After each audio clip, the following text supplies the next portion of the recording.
Bueno, tengo en primer lugar que agradecer al Foro Nuevo Murcia la oportunidad de estar aquí con quien fue mi director durante 10 años. Yo debo decir que lo poco o mucho que sé de periodismo lo aprendí con él, es así, no solo yo, sino todos mis colegas de profesión que trabajaron con él. Yo he tenido la fortuna de oírle todos los días durante 10 años, no de una manera tan relajada, porque Luis María Anson era un periodista muy exigente, pero al mismo tiempo exigente consigo mismo, con los demás, pero al mismo tiempo en ninguna redacción se ha sentido más protegida y respaldada como la que yo viví con él. Y nada, simplemente agradecerte públicamente todo lo que me enseñaste, todo lo que has hecho por el periodismo español y por el mundo de la cultura. Y nada, que es un placer volver a verte. Y bueno, voy a pasar a trasladarte de las preguntas que hacen los asistentes hoy a este acto. Lógicamente, hay dos bloques principales. Uno es el tema de la monarquía y voy a empezar por eso, por ese apartado. Ángel Boluda, de los informativos de Popular Televisión, pregunta si este es el momento de regular las funciones de la corona. Y también pregunta en interrogantes, ¿y el proceso de abdicación del rey? Al proceso de abdicación es a lo primero que me refiero. Yo creo que el rey debe abdicar. Cuando cumpla 100 años, yo creo que ha llegado el momento de que se plantee que la abdicación puede ser necesaria. Mientras tanto, ojalá podamos disfrutar durante muchos años de su experiencia, del prestigio internacional que tiene, de su calidad intelectual. Hemos tenido ahora muy cerca la experiencia de Marruecos. Hay que ver lo que ha significado la presencia del rey en Marruecos desde el punto de vista empresarial, económico y sobre todo político. Y por lo tanto, ojalá podamos disfrutar mucho tiempo de lo que el rey significa. Lo que sí creo, yo creo que eso se debió hacer en el año 1976. Lo que pasa es que a Adolfo Suárez no le dio la gana. Pero hay que hacer una regulación de la corona española, de la sucesión, del orden de sucesión, de las distintas funciones que debe tener cada uno, etcétera. Por supuesto que sí, eso sí que es conveniente hacerlo. Don Juan, por ejemplo, era gran partidario de lo que ocurre en otras naciones monárquicas europeas y es... Lo único que pasa es que en estos momentos yo creo que una buena parte de las gentes que hablan de la abdicación del rey lo que piensan es que luego se quedará un heredero bastante frágil y a ver cómo se desmonta la monarquía. Cuando la monarquía en España, el rey no puede nombrar ni al subdirector general de Correos. El rey tiene aquellas funciones que le ha encargado el pueblo español. Es decir, el pueblo español le dice en el año 1978 al rey, mire usted, le quito todos los poderes que le dio Franco, no le dejo ni uno. Y solo le doy a usted los poderes de arbitraje y moderación entre instituciones, que, por cierto, lo ha hecho espléndidamente bien, aunque se conocen pocas cosas. A lo mejor el choque entre el Tribunal Supremo y el Tribunal Constitucional, que lo arregló él y lo moderó él, y además la representación de la nación. Y eso, pues, hay que reconocer que el rey lo ha hecho muy bien y, por lo tanto, todas estas maniobras de ver cómo se le resquebraja, pues algunos nos hacen sonreír.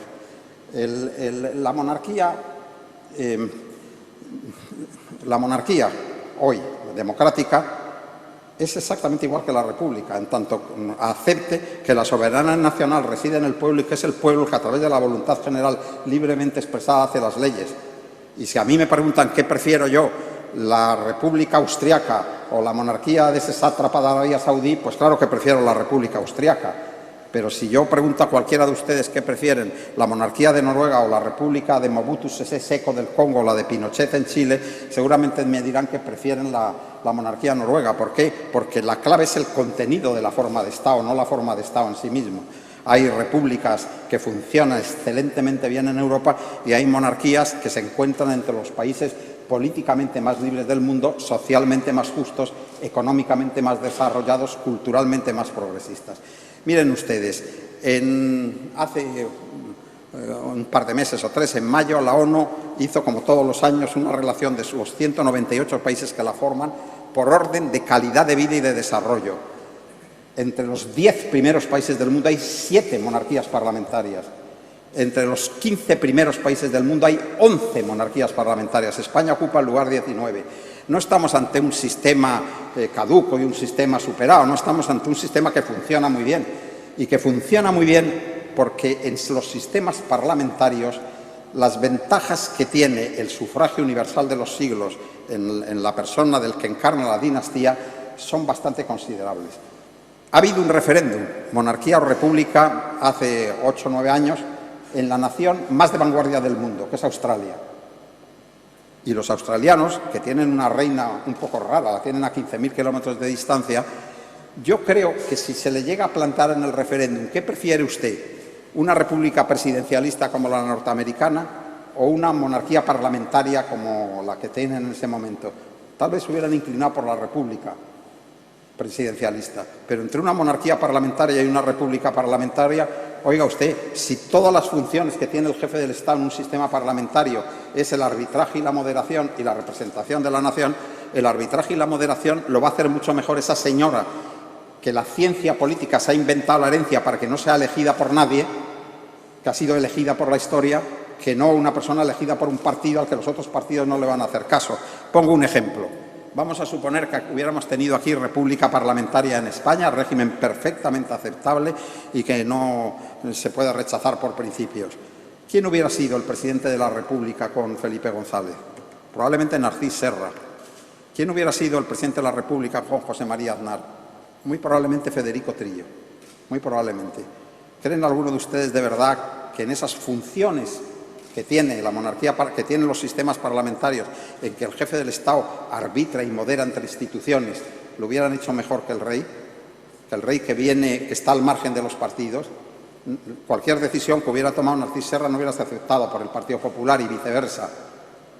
De manera que cuando en Australia los australianos a 80% decidieron que iban a continuar con la monarquía en el país de más avanzado y de más vanguardia del mundo, sabían muy bien lo que hacían. Si les hubieran plantado una república presidencialista, mejor la hubieran elegido, pero en Europa los sistemas son parlamentarios y vivimos en sistemas parlamentarios. Y luego la representación de la nación. Bueno, yo no sé si les pregunto a ustedes cómo se llama el presidente de Alemania. Hombre, si hay aquí 3 personas que lo saben ya sería mucho, pero si les pregunto quién es la reina de Inglaterra, seguramente todo el mundo lo sabe. Es evidente que en eso ese sufragio universal de los siglos juega y que el rey hace una representación de la nación de primer orden en el mundo. Esa es la realidad hoy de la monarquía. Y vuelvo al argumento primero que he empleado. Me dicen ustedes a mí que si me adhiero a esas monarquías siniestras que son dictaduras del Oriente Medio o la de Marruecos o qué tal, y naturalmente que les voy a decir que prefiero la República Finlandesa, la República Austriaca o la alemana. Ahora, si me dicen que les gusta la República de Corea o la de Cuba o algunas otras repúblicas que son puro dictaduras y la prefieren a la monarquía noruega, me quedaría yo con gran estupefacción. Bueno, por lo tanto, lo que quiero decir es que aquí ya nadie se chupa el dedo, que cuando hay gentes que dicen que abdica el rey, que abdique, bueno, abdique, ¿por qué tiene que abdicar? Mientras estén en condiciones normales, lo normal es que continúe aportando lo que ha aportado durante todos estos años. Que vuelvo a repetir, es muy poco, porque no nos podemos olvidar que en un sistema parlamentario el jefe del Estado tiene muy pequeñas funciones, importantes, pero muy pequeñas funciones. Y lo que pasa es que, desde luego, si abdicase el rey, tendríamos un príncipe mucho más frágil que el rey, que está lleno de prestigio en el mundo entero. Por lo tanto, mi opinión es que ojalá dure hasta los 100 años. Lo que pasa es que yo me di cuenta, según voy cumpliendo años, que no es nada fácil llegar a esa edad. Bueno, hay una pregunta que yo creo que está contestada, así que no se la formulo. Le preguntaban por qué cree que es mejor una monarquía que una república, pero yo creo que está claramente contestada. Lo que sí me gustaría preguntarle al hilo de la actualidad, hoy los periódicos hablaban de un principio de acuerdo entre el PP y el PSOE para regular las funciones del príncipe a través de ese estatuto que está pendiente de regular de la Casa del Rey y que viene reflejado en el artículo 57. Yo creo que hay que ir a ello. Mira, a mí me parece absolutamente lamentable, lo entiendo, no lo justifico, lo explico solamente, el que en estos momentos el Gobierno, acuciado como está por los problemas económicos, durante algún tiempo ha tenido la intervención encima, una situación, en fin, de protesta generalizada con unos sindicatos levantiscos, etcétera, el Gobierno se dedica solo a esa parte económica, pero hay unas partes políticas que son tan importantes o más importantes que la crisis económica, aunque la crisis económica es la que, si la resuelve, le va a hacer ganar las elecciones, por eso se dedican a ella.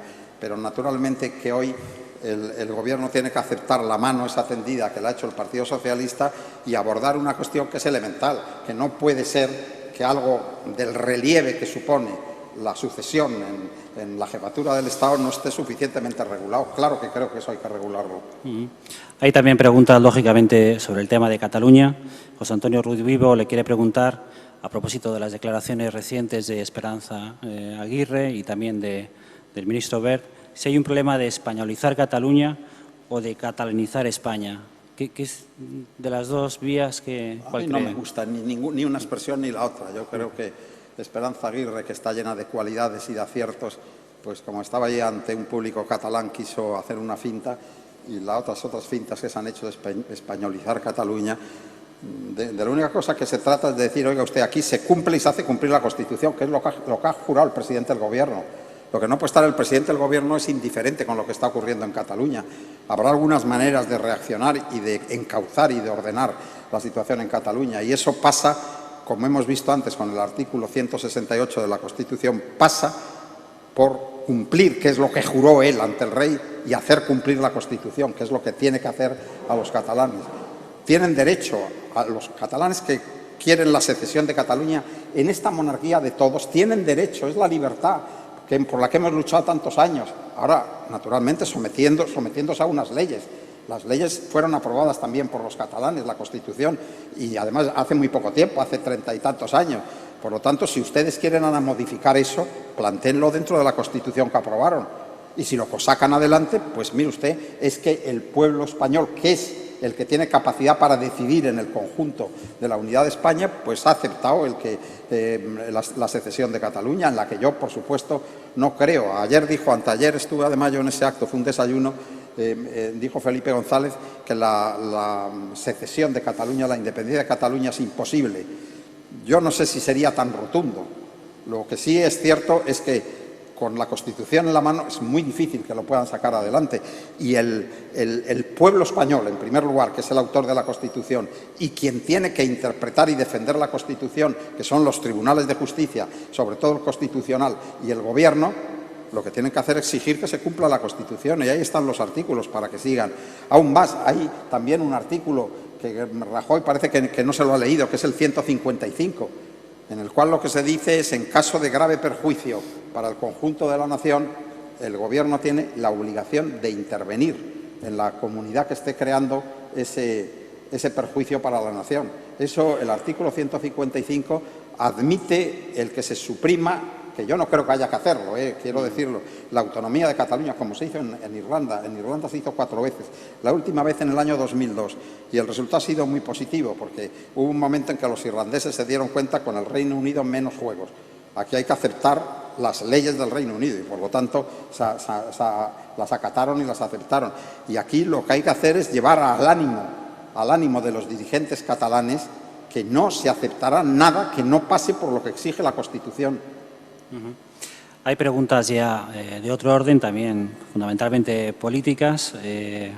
Juan José Martínez quiere saber su opinión sobre el proceso de elección de candidatos por el sistema de primarias. Si cree que el PSOE y el Partido Popular deberían asumir ese proceso de elección de candidatos a través de primarias. Y contesto a eso. Creo que sí. No es que me parece que sea una cosa decisiva, pero yo creo que las primarias contribuyen a la democratización de los partidos. Pero, de verdad, lo que los partidos españoles tienen que hacer, y ya te digo que no lo van a hacer, lo que tienen que hacer es aprobar una ley en el Parlamento que diga: un partido político, una central sindical, no puede gastar un euro más que lo que ingresen a través de las cuotas de sus afiliados. Ahí está la democratización de los partidos. Ahora, mientras el 90% de lo que gastan las centrales sindicales y el 90% de lo que gastan los partidos políticos es dinero, directa o indirectamente es dinero público, pues lo que han sido ha sido convertir a partidos políticos y sindicatos en un excelente negocio, además de unas cuidadosas agencias de colocación donde los parientes, los amiguetes y los paniaguados de los partidos se enchufan en los distintos puestos.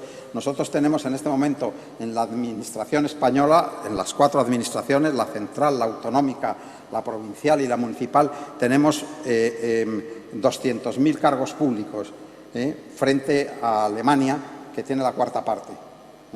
Bueno, cuando uno se da cuenta de eso, pues dice, ¿quieres más? Hace poco no le ha quedado más remedio con este asunto del asunto Bárcenas al Partido Popular que explicar de verdad la financiación que tiene. Bueno, en el año 2011, que es el año que han hecho público, el Partido Popular gastó 133.398.260 euros e ingresó por las cuotas de sus afiliados un poquito más de 12.000. Es decir, más del 90% es dinero público. No es que lo hayan gastado, es que lo han derrochado, lo han despilfarrado, no tiene uno más me acuerdo, y perdonen ustedes que les haga este inciso, que una vez ahí en Valencia, por razones que no hacen al caso, participé desde dentro, viví desde dentro como periodista, la organización de un concierto de Julio Iglesias. Me quedé asustado de los costos de las pantallas, de los buffers, del alquiler de la plaza y qué tal. Aquí no, aquí los partidos políticos organizan y vienen contentísimos diciendo qué barbaridad, qué tal, cómo ha salido de bien, pues cómo ha salido de bien, pero si eso ha costado una fortuna y lo hemos pagado entre todos.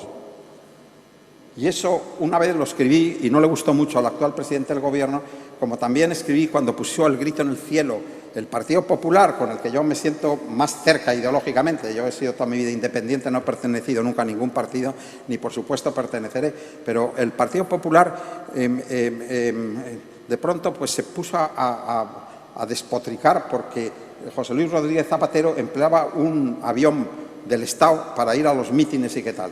Y le puso verde. Bueno, es verdad que José Luis Rodríguez Zapatero, ese avión, el 100% lo financiaba el Estado, pero el de Rajoy al 90%, no es que estuviese muy lejos. Y eso yo lo publiqué con gran irritación por parte del Partido Popular. Sí, es un escándalo. Lo que pasa es que como es un escándalo que los afecta a ellos, el arreglar el problema de fondo de los partidos, que no es las primarias ni la democratización interna de cómo hay que hacerlo, se reduce a una ley tan simple como la que he enunciado antes. Fíjate bien, Aguirre, tan simple como esa. Un partido político, una central sindical, no podrán gastar un euro más de aquello que ingresen por las cuotas de sus afiliados. Ya estaría todo resuelto. Y eso pasa en alguna nación europea, que por eso tienen unos sistemas democráticos mucho más terceros que el nuestro. Venga, más preguntas. Dos preguntas. La siguiente, bueno, esta no la formula nadie, pero a mí me gustaría mucho, tengo mucha curiosidad por saber cuál es su opinión del futuro de la prensa en estos momentos. Aquí hay algunos periodistas, todo el mundo sabe que el sector no está atravesando Sí, su me mejor haces una momento, pregunta, ¿no? excesivamente compleja que requiere mucho tiempo. Mira, yo primero creo que antes de hablar del futuro de la prensa hay que hablar de los periodistas. Vamos a sobrevivir. El hecho del periodista que pega la nariz al suelo como un sabueso porque ha descubierto una noticia, sea la de los ERE, o sea de los Bárcenas, o sea de los que sea, y la sigue el rastro y cuando la encuentra la contrasta con 2 o 3 fuentes y luego la lanza al vuelo, eso va a permanecer por los siglos de los siglos. Y por lo tanto, la clave del periodismo es nuestra profesión, es la limpieza, la honestidad, la independencia de los profesionales del periodismo. Luego, vehículos de la información, pues hace 100 años estaba solo la prensa. Después, cuando salió la radio, se decía se come a la prensa. Es cuando publica su libro McLuhan de la aldea global. Hoy hay más que aldea global, hoy con Internet y tal estamos en una especie de patio de vecindad.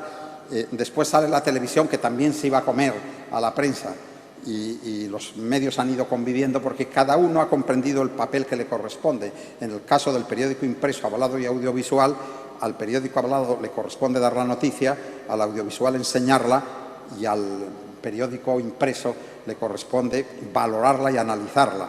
Ahora ha surgido un fenómeno que ha alterado para todos nosotros esa situación, que es Internet y que es el periódico digital, porque el periódico digital de alguna manera está impreso en una pantalla, admite radio, admite televisión, es una cosa muy compleja. Yo estoy muy satisfecho de que al final de mi vida profesional esté al frente de un periódico digital, porque yo he hecho prensa semanal, he hecho prensa diaria, he hecho radio, he hecho televisión, he hecho agencia de noticias, es decir, he cubierto todos los distintos vehículos de la información y ahora estoy en un periódico digital. Ahora, la pregunta yo creo a la que tú quieres referirte es ¿va a permanecer o no el periódico impreso? Pues yo más bien me inclino a que va a permanecer. El periódico impreso se convertirá en un artículo de lujo y entonces pasará, voy a poner un ejemplo muy prosaico pero que se entiende muy bien. El 80% de la información se va a recibir a través de los sistemas de Internet, pero de la misma manera que hoy probablemente el 80% de la gente que sale a comer fuera de casa va a un Vips o va a un McDonald's o va a un restaurante de esos habituales de qué tal. Ahora, el día que tienes más dinero, la persona que lo tiene, pues va al mejor restaurante en Madrid, a Zalacaín o a Horcher y qué tal. Con el tiempo, el periódico impreso se imprimirá en un papel excelente tendrá unas colaboraciones de primer orden, es decir, hay un problema en Perú y escribirá Vargas Llosa, hay un problema en Colombia y escribirá Gabriel García Márquez, y eso estará encima de la mesa del dirigente político, del dirigente financiero, del dirigente empresarial, del dirigente religioso, del dirigente deportivo. Por eso creo, lo que pasa es que los periódicos que hoy venden 350.000 ejemplares, que es el término medio de lo que venden el quality paper en estos momentos en Europa, se reducirán a lo mejor a 70 o 80.000, pero no morirán si el periódico es capaz de evolucionar hacia la calidad en la impresión, hacia la calidad en el contenido. Otra cosa es que esa es una parte muy compleja, yo ya lo he visto, y si el periódico ese impreso se va a colocar impreso en la mesa del dirigente o se va a colocar en una pantalla del mismo tamaño que el periódico, que la puedas enrollar y meterte en el bolsillo doblándola igual que el periódico. Yo he visto ya en el Neue-Zürcher Zeitung la pantalla y es una cosa asombrosa, es como tener el periódico, es igual, vas pasando las páginas igual, lo doblas, te lo metes en el bolsillo, lo llevas en el coche, lo vas consultando. Eso tiene la ventaja además de que se queda archivado el periódico. Eso puede ser que en lugar de estar impreso en papel, con el tiempo esté impreso en una pantalla específica para cada periódico. Pero, en fin, todo eso no pasan de ser especulaciones de futuro. Lo que sí es cierto es que el periódico impreso, hoy por hoy, si se hace, y eso ya lo han entendido algunos periódicos, con la debida calidad de impresión y con la debida calidad de contenidos, no desaparecerá. Se nos acabó el tiempo. Una última pregunta, director. Ángeles Andrés quiere saber si cree usted que si la victoria de Angela Merkel es buena o en cambio es negativo para España. A mí me parece que en líneas generales, tal vez a 80%, pues sí, yo creo que es positiva. Es decir, que en estos momentos lo que Europa necesita es estabilidad. Hace un rato hablaba yo con los empresarios y hay que reconocer que al margen de los beneficios que haya podido tener Alemania, que ha tenido muchos, Alemania en el momento en que ha querido ser el carlomagno de Europa y el de dominar Europa, ha sido muy generosa y ha dado mucho dinero. Por lo tanto, se ha encontrado con que en Grecia, en Italia, en España, en Portugal, tal vez en Irlanda y qué tal, las gentes han gastado desaforadamente el dinero que salía del esfuerzo de los alemanes y se cansó, por eso ha aplicado los sistemas de rescate, etcétera. Nuestro buen amigo Indro Montanelli, que fue premio Príncipe de Asturias y que es uno de los grandes periodistas del siglo XX europeo, decía una frase que a mí me parece, lo hablaba antes con los empresarios, absolutamente genial. Decía, los listos viven de los tontos y los tontos de su trabajo. Y los listos en Europa somos la Romania, Grecia, Italia, España, Portugal, y los tontos son la Germania. Los alemanes que viven de su trabajo y que les hemos estado explotando de mala manera. Es un ejemplo. Yo no creo que haya nadie que haya tenido un problema dental por ejemplo, en Copenhague y haya acudido a un odontólogo, el odontólogo le ha pasado la factura con IVA. Aquí, en el mejor de los casos, te preguntan si la quieres con IVA o sin IVA. Y en Italia te la pasan sin IVA, sin duda alguna. ¿Por qué? Pues mire usted, porque es la listeza o la habilidad o la picaresca, como lo quieras llamar, de los países mediterráneos. Lo que a mí más me preocupa, y si os les parece vamos a terminar con ello, es el egoísmo que en estos momentos están demostrando las sociedades europeas en el momento de abordar la crisis económica. Estamos abordando una crisis económica que significa que en lugar de tener un automóvil de gran cilindrada vamos a tener un turismo, que en lugar de tener un piso de 300 metros cuadrados lo vamos a tener de 100, porque estamos viviendo por encima de nuestras posibilidades y tenemos que disminuir. Ha tenido que llegar el Papa Francisco para decir, esta es la iglesia de los pobres, señores. No ha dicho nada nuevo. La Rerum Novarum es del siglo XIX y la 40º año de 40 años después. Y ahí, primero León XIII y luego Pío XI, por cierto, hago un inciso, Pío XI, que desde mi punto de vista es el gran papa del siglo XX, Pío XI condenó en la Mitbrennender Sorge, condenó al nazismo cuando estaba Hitler en el poder. En la Divini Redemptoris condenó a Stalin cuando estaba Stalin en el poder. Y en la Non Abbiamo Bisogno contestó al fascismo cuando estaba Mussolini a 400 metros del Vaticano. Eso sí que tiene mérito, porque condenarles ahora todos lo hacemos, es muy fácil. Pero eso hizo el Papa Pío XI. Y en la 40º año y en la Rerum Novarum se plantea la justa distribución a escala nacional. Cuando termina la Guerra Mundial eso todavía no se ha conseguido. Pío XII se enfrenta con esa situación. Lo que ocurre es que el comunismo se convierte en tan amenazador que ya algunas naciones, sobre todo Alemania, se dan cuenta que o se hace una distribución de la riqueza a escala nacional o el comunismo va a triunfar. Y se empieza a hacer, no se ha llegado a una justicia completa, pero es evidente que hoy las potencias occidentales, europeas y Estados Unidos, la distribución de la riqueza a escala nacional se acerca mucho a la justicia. Lo que pasa es que no nos damos cuenta, y eso es a donde yo iba ahora, cuando nos quejamos de la crisis económica, de lo que pasa a escala mundial. En el transcurso de esos 20 minutos que yo he hablado, han muerto 20.000 niños de hambre en el Sahel africano. 20.000 niños de hambre. No nos damos cuenta de lo que significa en estos momentos el que viven con $1, más de un tercio de la humanidad, con $1 al día, para que nos hagamos una idea de cuál es la situación real. Claro que la Iglesia tiene que ser la Iglesia de los pobres. Juan XXIII, que era discípulo de mi maestro, de Arnold Toynbee, se dio cuenta de eso, y en la Mater et Magistre y en la Pacem in Terris lo que plantea es la justa distribución de la riqueza mundial. Dejémonos de fondos internacionales, de bancos mundiales. En la sociedad mundial los países ricos tienen que pagar un impuesto en favor de los pobres.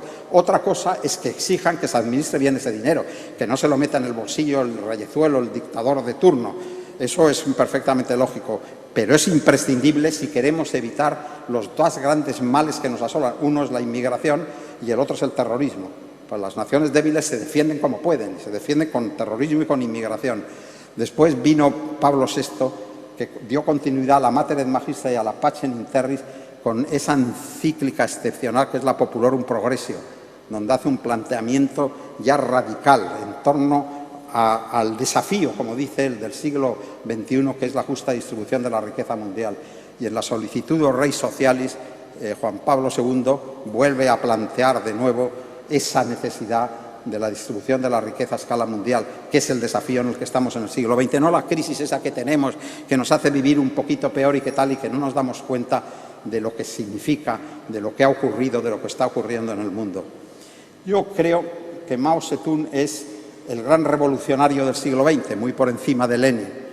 Y hay un discurso de Mao Zedong en el puerto de Shanghái que pone los vellos de punta: vosotros los sin albergue, vosotros los sin arroz, vosotros todos los que no tenéis nombre, a los que se reconoce por las llagas de las caderas, descargadores de barcos, o por las llagas del hombro, obreros del puerto, escuchad, escuchad el clamor de esos que han amasado su gloria con vuestra sangre. Luego, entre tanto hierro, Mao Zedong, el poeta, hablaba a veces de la amada lejana y sola, de su tibia carne estremecida, de su corazón sin estrenar, herido por la garra inmensa de la muerte. Llueven mansamente las espigas y las violetas y se derrama la flor de los almendros. Se hace un silencio largo y se escucha la voz antigua de la tierra. Es otra vez el poeta que vuelve con sus tristes muchachas de la cara de jade. Pero Mao no se dejaba envolver en esta red de suavidades líricas. Quería llegar hasta Delhi, aunque tuviera que levantar para ello, como Tamerlán, torres de cadáveres humanos. Los que no hemos tenido que recorrer las tierras duras del hambre sabemos lo que eso significa. Allí hay que calzarse las sandalias del misionero, la tierra arañada, rasgada, abierta a hachazos por el ardor salvaje de un sol implacable, solo útil para el pedregal o la sepultura.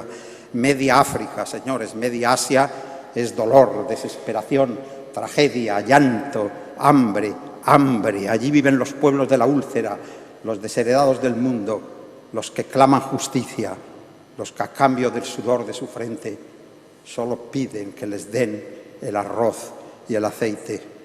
Y esa realidad del mundo es con la que yo quiero terminar ante ustedes cuando nos quejamos de una crisis económica nos impide pasar nuestras vacaciones en Tailandia. Muchas gracias. Muchas gracias, director.